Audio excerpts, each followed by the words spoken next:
Magandang gabi, Luzon, Visayas at Mindanao. Narito na ang nagkakaisa at pinakamalawak na pagbabalita. Sa pangunguna ng Presidential Communications Office na kinabibilangan ng Philippine Information Agency, Philippine News Agency, Presidential Broadcast Service, Radyo Pilipinas, IBC at PTV. Mula sa PTV, ako po si Sheila Salaysay. Ihahatid namin ng mga komprehensibo at mahalagang balita mula sa iba't ibang bahagi ng bansa. Mula sa PTV, ako po si Joshua Garcia. Ito ang Balitang Pambansa. Ngayong gabi sa Balitang Pambansa, pagtatapos ng Cavite-Laguna Expressway o CANAX, inaasahang magpapababa ng presyo ng bilihin sa pamamagitan ng tinatawag na Improved Transportation ayon sa Malacanang. Pangulong Ferdinand R. Marcos Jr. inaprubahan ang posibleng pagbuo ng Visiting Forces Agreement sa France at iba pang bansa. Presidential Communications Office, tuloy-tuloy ang paglaban sa fake news. Pag-freeze ng assets ni dating Pangulong Rodrigo Duterte. Una po sa ating mga balita, inaasahang bibilis na ang biyahe mula Cavite hanggang South Luzon. Kasabay ito ng puspusang konstruksyon ng Cavite-Laguna Expressway o CALAX o Subsection 3. Ang detalye sa Balitang Pambansa ni Clazel Pardilla ng PTV Manila. Apektado ng mahaba at matagal na biyahe ang negosyo ni Rufina na nagtitinda ng mga damit at personal care. Simula sa Cavite hanggang Alabang po, inaabot po ako ng mga 2 oras. Pag naniningil ako, minsan hindi ako nakakaabot sa mga singilin ko. Angat ang buong bayan. Kaya naman mga kababayan, pay as you file. Magbayad ng buwis sa tamang panahon. Para sa forms at karagdagang impormasyon, bisitahin ang BIR website. Tumawag o mag-email. O magsadya sa pinakamalapit ninyong Revenue District Office o Filing Center. Isang mahalagang paalala mula sa inyong PTV.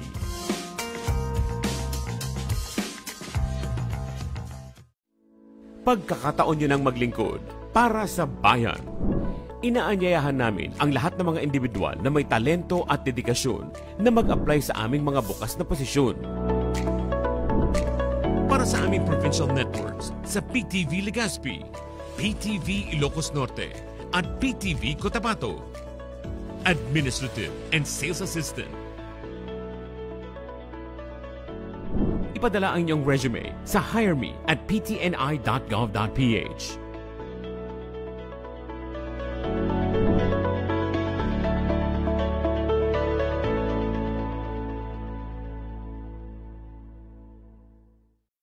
Karamihan sa amin ay nag-asawa na lang, walang pinag-aralan, hindi po kami educated.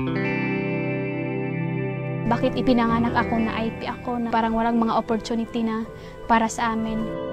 Nagbabaon kami, kanin lang, ang ulam, bagoong, gano'n. Talagang wala nang kaya ang magulang ko. Hango sa kwento ng mga totoong tao.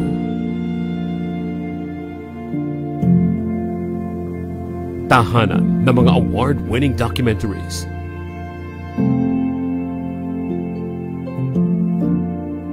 Public Eye sa PTV.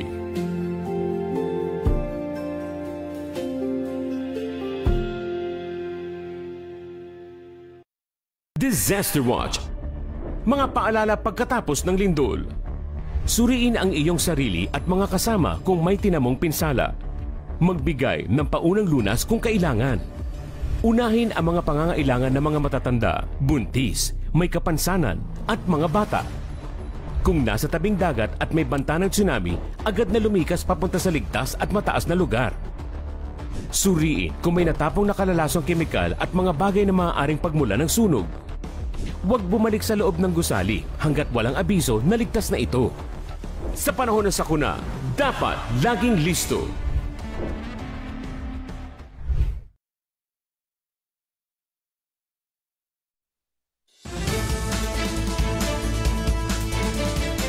Balikan po natin ang una sa ating mga balita.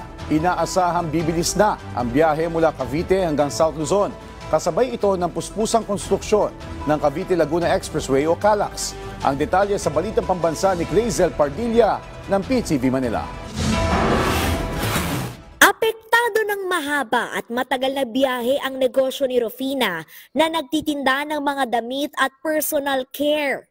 Simula sa Cavite hanggang Alabang po, inaabot po ako ng mga 2 oras. Pag naniningil ako, minsan hindi ako nakakaabot sa mga singilin ko. Kapag matraffic. Ang good news, bibilis na ang biyahe ng mga commuter gaya ni Rufina. Puspuso na kasi ang konstruksyon ng Subsection 3 ng Cavite-Laguna Expressway o CALAX. Pagdurugtungin nito ang silang interchange at Governor's Drive interchange sa Cavite na ininspeksyon ni Pangulong Ferdinand R. Marcos Jr. Kapag nakumpleto na, ang 44-kilometer CALAX ay mababawasan nito ang travel time sa pagitan ng Cavitex at South Luzon Expressway ng 45 minutes na makakapagbigay ginhawa sa tinatayang 95,000 na motorista kada araw. Pero hindi lamang nito mapaiikli ang oras sa biyahe. Ayon sa Malacanang, makababawas din ito sa presyo ng pagkain. We can reduce the travel time. It will definitely also reduce the fuel consumption. And it will benefit all travelers and also those that will transport the food and other necessities. It will also go down. The price will also go down. Magandang balita yan para sa tindera ng gulay na si Rowena. Apektado kasi ng gasto sa transportasyon ang kanyang paninda. Pag malayo yung area na pagkukunan mo ng kalakal, mas maaksayado sa gasolina, lalo na kung maramihan, sumalaki yung hakot ng diesel sa konsumo ng sasakyan. Sa ngayon, malaking bahagi ng CALAX Subsection 3 ay tapos na at inaasahang magiging operational sa ikatlong quarter ng 2025. Mula sa PTV Manila, Clazel Pardilla, Balitang Pambansa. Inatasan ni Pangulong Ferdinand R. Marcos Jr. ang Presidential Communications Office na labanan ng fake news sa harap ng mas lumalang pagkalat nito simula nang magkalamat ang relasyon ng administrasyon kay Vice President Sara Duterte. Ayon kay PCO Undersecretary at Palace Press Officer Attorney Claire Castro, may mga pagkakataong mismong ang Pangulo ang nakakapansin ng mga fake news at maging siya ay apektado nito. Nilinaw din ng Malacanang na fake news ang sinasabing nagalit umano si First Lady Liza Araneta Marcos kay dating Pangulong Rodrigo Duterte dahil hindi niya inappoint noon si Pangulong Marcos bilang Agriculture Secretary. Tinawag ding katawa-tawa ni Undersecretary Castro ang mga nagsasabing edited ang ilang litratong ipinost ng unang ginang sa social media. Hindi ito bago. Simula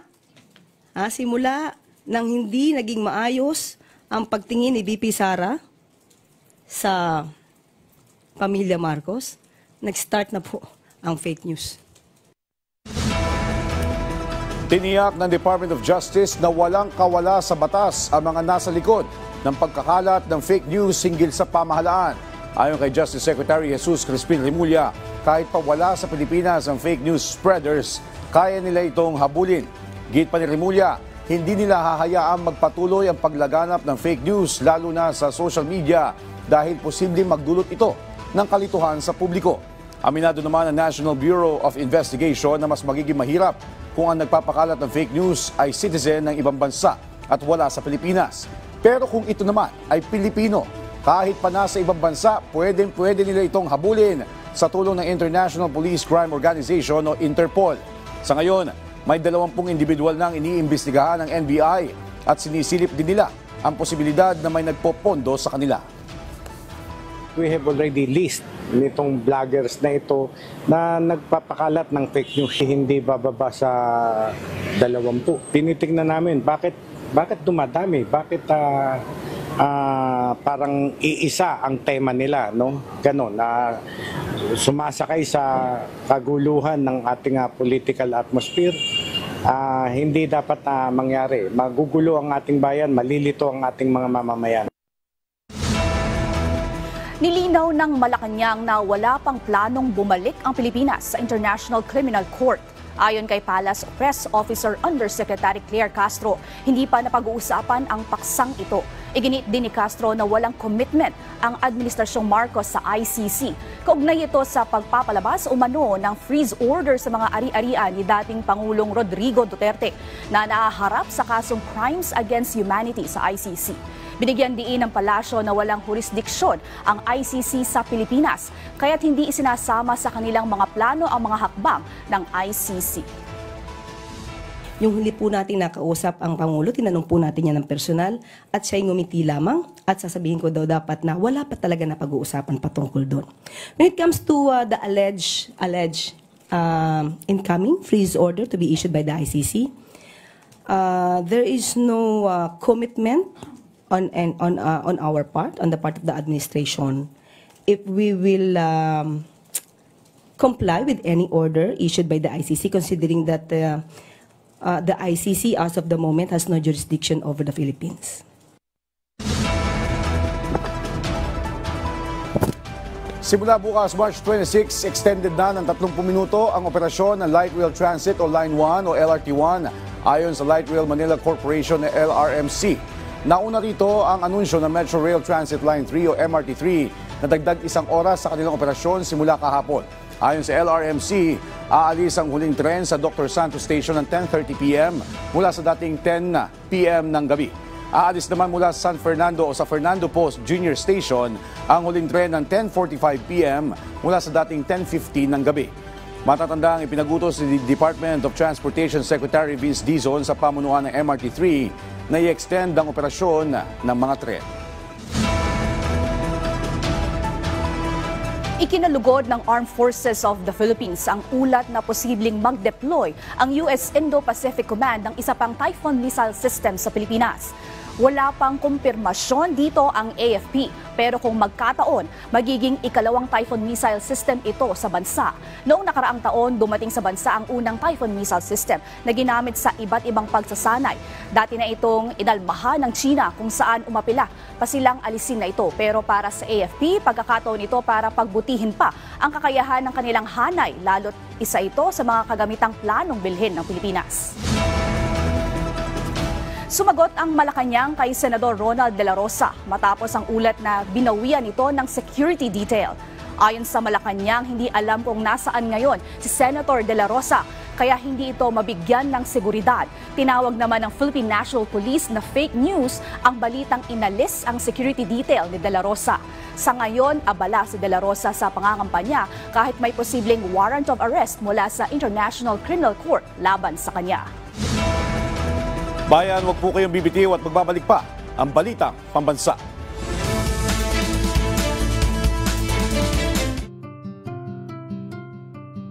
In a world and time when so much is changing, there is still so much of our culture that has to be documented and kept alive. Who are the bearers of these precious living cultures? How do they pass on a knowledge transmitted through the ages?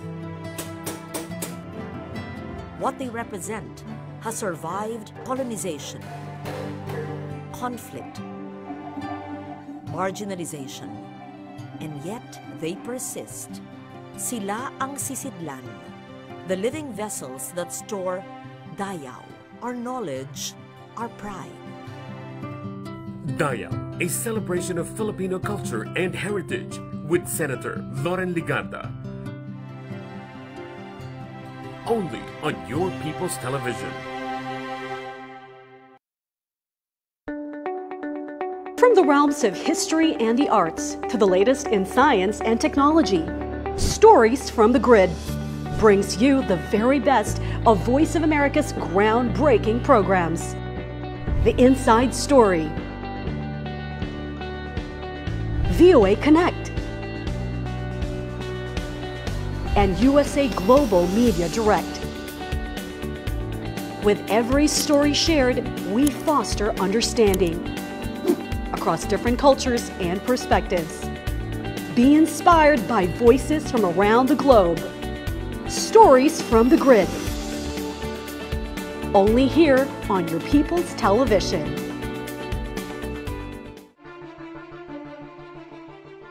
Mahalaga na matutukan natin ang mga isyong nakakaapekto sa ating mga kababayan. Hindi lang basta tumutuligsa o hindi naghahatid ng mas malalim na pangunawa sa mga usaping pangbayan. Yan na ang naging panata ko bilang komentarista at broadcaster sa mahabang panahon. Ang inyong lingkod po, Mike Abe, para sa Mike Abe Live, Lunes hanggang Biyernes, alas 9 ng umaga, dito sa inyong People's Television. To share the stories of our people is a privilege. It's a commitment. Responsibilidad namin ito bilang journalist. Ito ay isang hamon upang buksan ang ating isipan patungo sa mga bagong perspektiba. Yan ang hamon na aming tatanggapin upang higit na maintindihan ng ating mga kababayan ang mga nangyayari sa ating lipunan. Ako po si Maan Makapagal, on assignment. Tuwing Lunes, alas 7 ng gabi, dito lang sa PTV. Health Watch, alerto, pangkalusugan. Ngayong maalinsangan ang panahon, mag-ingat sa heat exhaustion at heat stroke. Ito ay labis na pag-iinit ng katawan dahil sa dehydration at matagal na pagkababad sa mataas na temperatura. Ang heat stroke ay nagdudulot ng pamumula at pag-init ng balat, mataas na lagnat, panghihina, pagkahilo, pananakit ng ulo, mabilis na pagtibok ng puso, kumbulsyon, at minsan ay pagkawala ng malay. Kapag may na-heat stroke, agad siyang itabi sa malilim na lugar at ihiga ng nakataas ang paa. Lumagan ang kanyang damit. Tutukan siya ng electric fan o paypayan.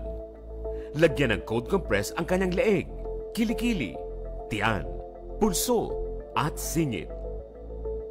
Kung kaya niya, dahan-dahan siyang painumin ng tubig.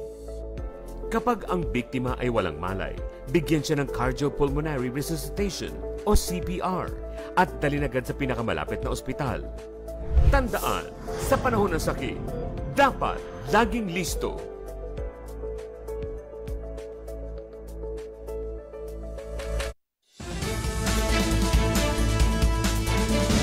May buwelta ang Malacanang kaugnay sa pahayag ni Vice President Sara Duterte na baka matulad kay dating Senator Ninoy Aquino ang kanyang amang si dating Pangulong Duterte kapag umuwi ito sa Pilipinas. Ang detalye sa Balitang Pambansa ni Clazel Pardilla ng PTV Manila. Hindi raw dapat ikumpara si dating Pangulong Rodrigo Duterte sa pumanaw na si dating Senador Benigno Ninoy Aquino.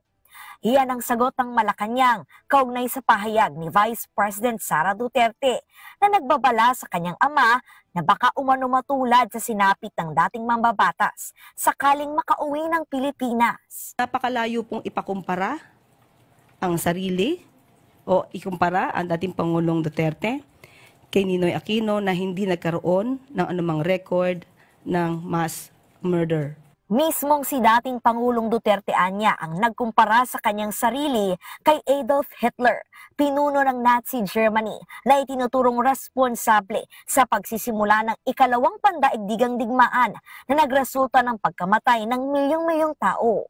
Meron po siyang sinabi mismo, sinabi pa niya dito, and I quote, Hitler massacred 3 million, actually it's supposed to be 6 million Jews. Now there is 3 million, what is it? 3 million drug addicts? In the Philippines, there are. I'd be happy to slaughter them. At least if Germany had Hitler, the Philippines would have me. Pinalagan din ng pamilya Aquino ang pagkukumpara kay dating Pangulong Duterte kay dating Senador Ninoy Aquino. Git nila kung pag-aaralan ang kasaysayan, makikita na ibang-iba ang ginawa ni Ninoy kay Duterte. Inalmahan din ng August 21 Movement o ATOM, grupong nabuo at nagprotesta sa pagkamatay ni Aquino noong 1983. Umuwi raw noon ang pumanaw na mambabatas para makipag-usap kay dating Pangulong Ferdinand Marcos Sr. habang si Duterte umaasang makauuwi ng Pilipinas para takasan ang kanyang pananagutan sa krimen laban sa sangkatauhan. Wala umanong basihan at walang katotohanan ang mga sinasabing banta sa buhay ng dating Pangulo at kasalukuyang Vice-Presidente. Nakapagtatakaan niya kung saan nakukuha ni VP Duterte ang mga ganitong kwento. Sabi ng palasyo, dapat may konkretong ebidensya bago maglabas ng mga ganitong pahayag.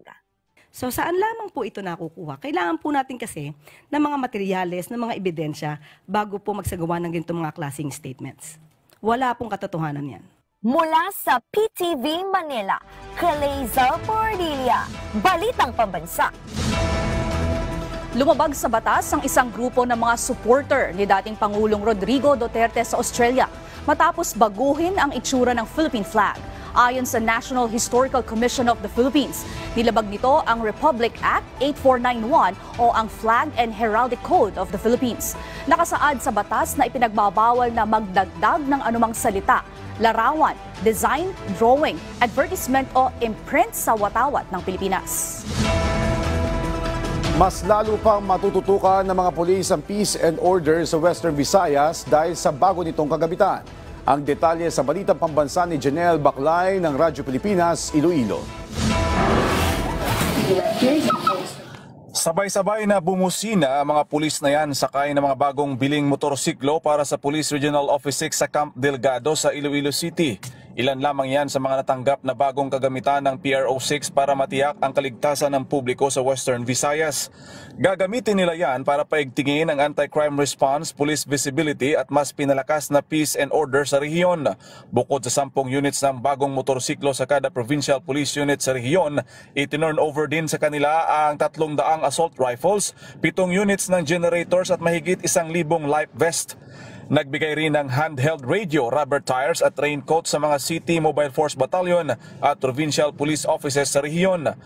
Sa kanyang mensahe naman, hinikayat ni PRO6 Chief Brigadier General Jack Wangki ang mga police units na gamitin ng tama ang mga kagamitan upang matagal na magamit bilang proteksyon sa seguridad ng mga pamayanan sa Western Visayas.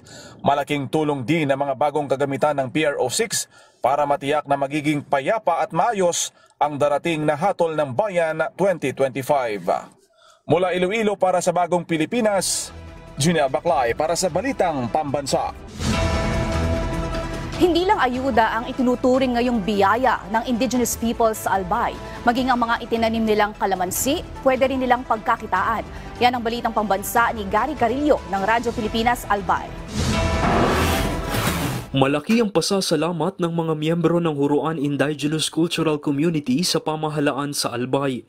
Ito ay matapos nilang makibahagi sa tulong panghanap buhay sa ating disadvantaged workers o TUPAD program ng Department of Labor and Employment sa bayan ng Tiwi. Dakulaon po ito ang tabang sa muyang mga members, lalong-lalo na po. So talagang daing-daiti, makakuha ng trabaho. Siguro po dakulaon sa 15 aldaw po na sa ilang trabaho. Dahil man po siguro sinda, kumbaga, logi. Sumailalim sa ilang serye ng oryentasyon ang 44 na binipisyaryo kung saan matagumpay silang nakapagtanim ng 400 puno ng kalamansi sa loob ng 15 araw. At dahil galing sa Department of Agriculture ang pananim, maaari rin nilang pagkakitaan ang mga kalamansi sa oras na lumago at mamunga ang mga ito. Pag-iibayuhin po natin na makapagbigay tulong sa abot ng ating makakaya, anuman dapat na maipaabot ng mga tulong mula sa pamahalaan patungo po sa inyo. Tatandaan po ninyo na kami ay laging kabalikat at magiging kaagapay para sa mabilis, matapat at dekalidad na serbisyo publiko. Patuloy na pinapalakas ng DOLE ang kanilang mga programa upang matulungan ang mas maraming manggagawang nangangailangan sa rehiyon alinsunod sa direktiba ni Pangulong Ferdinand Marcos Jr. Mula sa Radyo Pilipinas Albay, Gary Carillo para sa Balitang Pambansa. Inaasahang dadami pa ang turista sa Pilipinas dahil bukod sa mga gandang tourist destinations, VAT-free na ang foreign tourists sa bansa. Kasunod ito ng paglagda ng Implementing Rules and Regulations o IRR ng Republic Act No. 12079 o ang VAT refund for non-resident tourists. Layo nitong palakasin pa ang sektor ng turismo at mas mahikayat pa ang foreign tourists na mamili at gumasto sa bansa na siyang makakatulong sa ekonomiya ng Pilipinas. Sa ilalim nito, ang non-resident o foreign passport holders ay pwede mag-apply para sa VAT refund sa mga biniling produkto dito sa bansa mula sa mga accredited stores na hindi bababa sa 3,000 pesos ang halaga at kinakailangan mailabas sa bansa bilang accompanied baggage sa loob ng 60 araw mula nang mabili ito. Tanging ang kasama sa VAT refund ay ang retail at tangible goods gaya ng mga damit, gadget, jewelry, souvenirs, pagkain at iba pang produkto pang personal use. Binigyang pansin sa Davao Women's Summit ang kahalagahan ng politika at ekonomiya sa bansa. Ang detalye sa Balitang Pambansa ni Karina Cayo ng PIA Davao Region. Usaping politika at ekonomiya ang binigyang halaga sa 25th Women's Summit na taunang pinangungunahan ng Integrated Gender and Development Division ng lokal na pamahalaan ng Davao City na isa sa mga pangunahing aktibidad sa pagdiriwang ng National Women's Month. Mahigit 400 women leaders at advocates mula sa iba't ibang sektor ang nagtipon-tipon upang pag-usapan ang iba't ibang suliraning kinakaharap ng mga kababaihan at may presenta ang mga panukalang solusyon sa Davao City LGU upang matugunan ang mga ito. Naimbitahan ng Philippine Health Insurance Corporation at Securities and Exchange Commission sa Davao Region upang magbahagi ng kaalaman ukol sa mga health benefit, financial investments at kung paano makaiwas sa investment scam. Dugang nga economic opportunity sa mga babae. Ang political, ang katong pag-strengthen sa Barangay Council of Women. Ang panawagan sa mga babae nga unta pilion ang mga candidates, politicians nga naagi plataporma sa kababayenan. Nagbahagi din ng kasalukuyang pagsisikap ang Department of the Interior and Local Government upang makatulong sa mga kababaihan sa mga komunidad.